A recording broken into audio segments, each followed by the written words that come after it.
Now to handle the casings, they come in little packs like this. They come in different volumes. This is just what we call a pack, a small pack. I'll take them out of here. They're packed in salt. I'll kind of rinse them under the sink water just briefly, and then I'll put them over here in a little plastic container. Put the lid on it while grind the meat. I got the casings in the pan, and they are soaking, going to be ready by the time we need them. Deer season starts very soon, and I still have quite a few of these 5-pound packs from last year. These are 2 coarse ground packs, and we're going to use those in some Polish sausage. Polish sausage is probably some of the easiest to make, and we're going to do a double batch today. Now to the coarse ground meat, we'll add very fine ground pork, and that's what we use is 1/8 size hole. This plate has 1/8 size holes in them. Make a very, very fine grind. Now this is a pork butt, which is actually the top part of the shoulder. Got to take this little piece of bone out with a boning knife. Then we'll cut it up into small pieces, put it up in a grinder, and grind it out.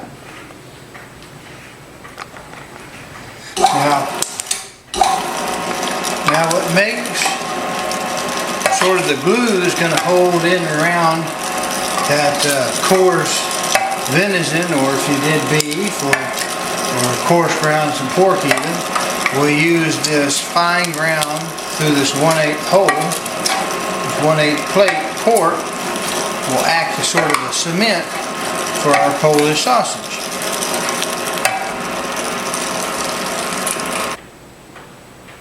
We're getting ready to make some Polish sausage. It's not very difficult technical wise using spices. It's a pretty simple recipe.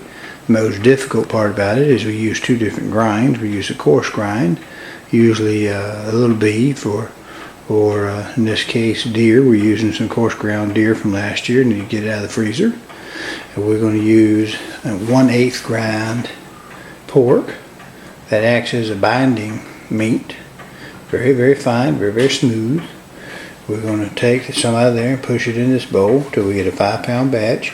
My scale won't weigh 10 pounds, so I have to do a 5-pound batch. And in this case, 5 pounds plus 5 pounds is 10 pounds, and that's what the recipe calls for. So that we're going to put it in the clean mixer. After that, we're going to take it and we're going to put it in the sausage press and the stuffer. And we have our natural hog casings soaking and ready to go. So here we go. We're ready to go.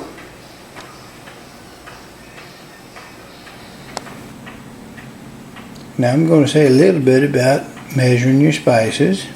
Now this particular one I have worked up to do spices based upon weights because I have a little baby scale. Here he is. And it does a pretty good job when the power doesn't go off from waiting too long for me to get the camera ready.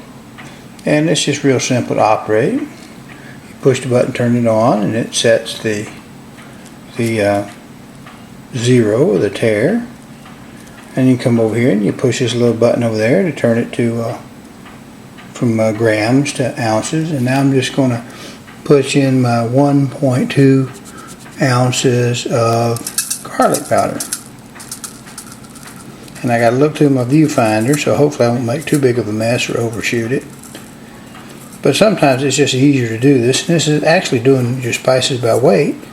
Some people will say is actually a more accurate way to measure your spices. Now what we end up having is salt, this is non-iodized, dextrose, and leaf marjoram. And we also have a little white pepper that I've yet to put in. And that's all we have in this recipe. And I'm giving you the recipe right here. If you'll make note of this, hit pause.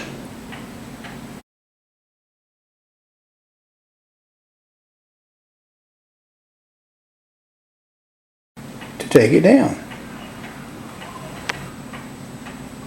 Now we dry mix our spices and we add them to the mixer and we toss the meat around. We stuff our casings.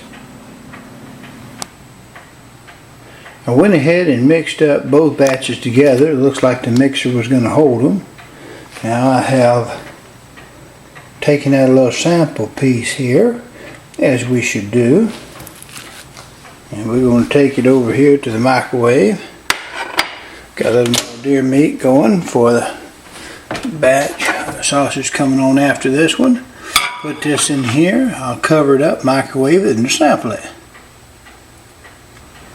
Now we've got our sample out. Let's give her a try.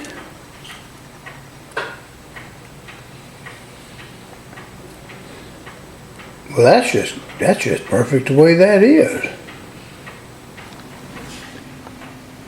Now to stuff any sausage, you just need a sausage stuffer. I use a very inexpensive one.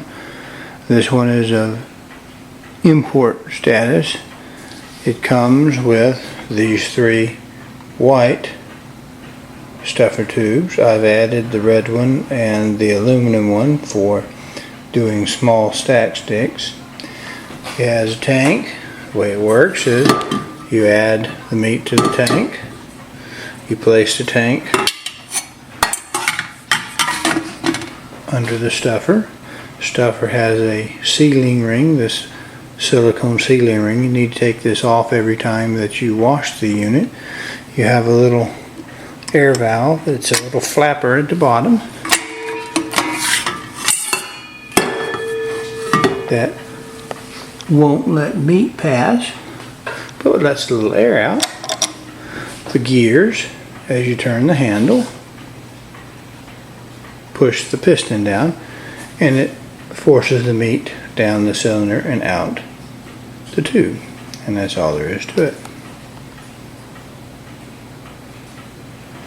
There are 47 there.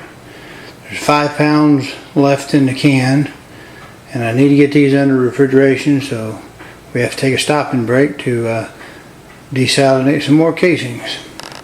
Well, there are the 20 pounds of Polish sausage individually vacuum packed.